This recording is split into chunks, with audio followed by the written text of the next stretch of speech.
Selamat pagi, Bapak Ibu Saudara. Berjumpa kembali dalam program Saling Menyapa. Pada hari ini saya ingin mengajak kita semuanya untuk mendengarkan apa yang sudah disaksikan oleh Rasul Paulus yang tertulis di dalam 2 Korintus pasal 12 ayat 10 bagian B secara khusus. Sebab jika aku lemah, maka aku kuat. Bapak Ibu Saudara, kita tahu bahwa manusia yang ada di dunia ini tidak ada satu orang pun yang sempurna. Baik itu secara fisik, secara intelektual, secara emosi, mungkin juga secara finansial. Itulah sebabnya tidak seharusnya ketika orang memiliki sesuatu di dalam hidupnya atau dikatakan kelebihan, tidak perlu berbangga, membanggakan diri atas apa yang dimilikinya. Mengapa? Karena itu semua berasal dari Tuhan. Demikian juga pada sisi yang lain, ketika seseorang harus menyadari bahwa dalam dirinya ada kelemahan dalam berbagai macam aspek mungkin, itu juga tidak seharusnya menjadikan seseorang itu pesimis, menjadikan seseorang itu kemudian merasa tidak berharga, atau menjadi orang yang rendah diri. Kita boleh belajar dari apa yang disaksikan oleh Paulus di dalam 2 Korintus pasal 12 ini.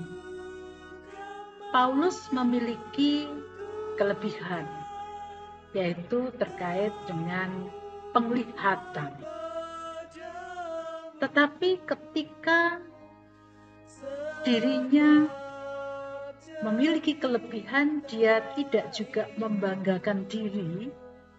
Bahkan dia menyebut dalam kesaksian dalam surat 2 Korintus 12 ini, dia menyebutnya orang Kristen, padahal sebenarnya itu adalah dirinya sendiri. Dia tidak ingin berbangga karena itu semua berasal dari Allah.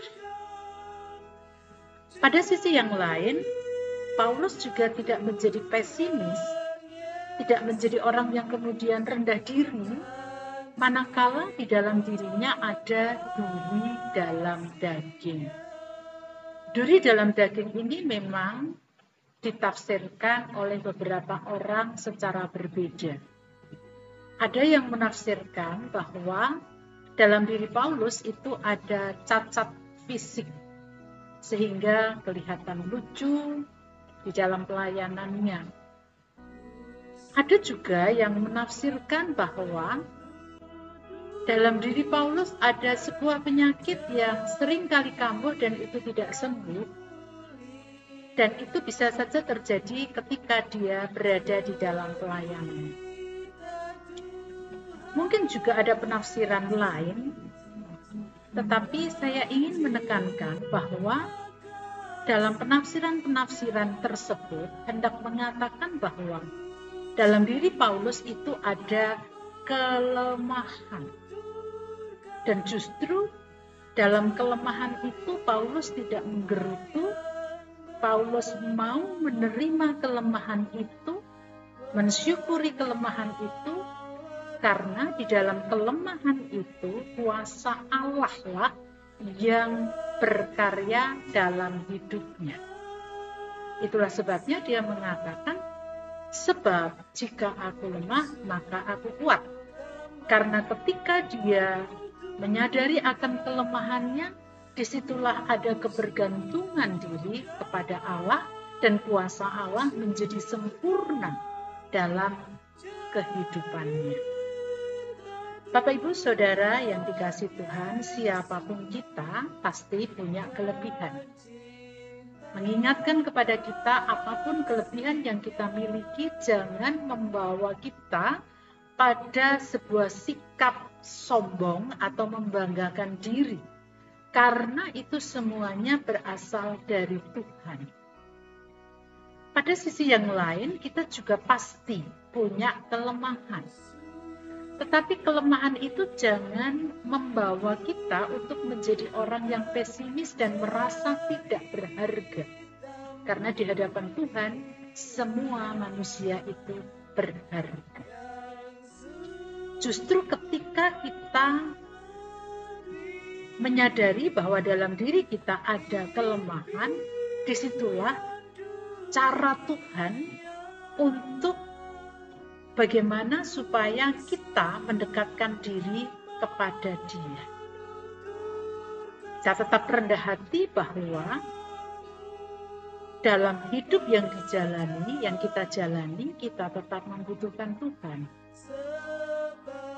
Dan justru kita juga harus seperti Paulus menerima kelemahan itu dengan kerelaan hati, dengan sukacita, dengan apapun yang harus kita hadapi. Mengapa? Karena di dalam kelemahan kita, ketika kita menjadi orang yang rendah hati dan mempertautkan diri kita kepada Tuhan, disitulah kita akan menjadi kuat. Jadi, jika aku lemah, maka aku kuat. Mari kita song-song kehidupan kita dengan sukacita, baik kelebihan maupun kelemahan yang kita hadapi dalam hidup ini. Mari kita berdoa. Terima kasih ya Tuhan untuk perenungan pada pagi hari ini, kiranya mengingatkan kepada kita bagaimana kami tetap harus rendah hati, baik ketika kami memiliki kelebihan, baik ketika kami berada di dalam kekurangan atau kelemahan. Karena justru disitulah kami melihat bagaimana Allah berkarya, dan ajarkan kami untuk terus melihat bahwa kelemahan yang ada pada diri kami itu bisa menjadi sarana Tuhan membentuk kami menjadi pribadi-pribadi yang tangguh di dalam iman.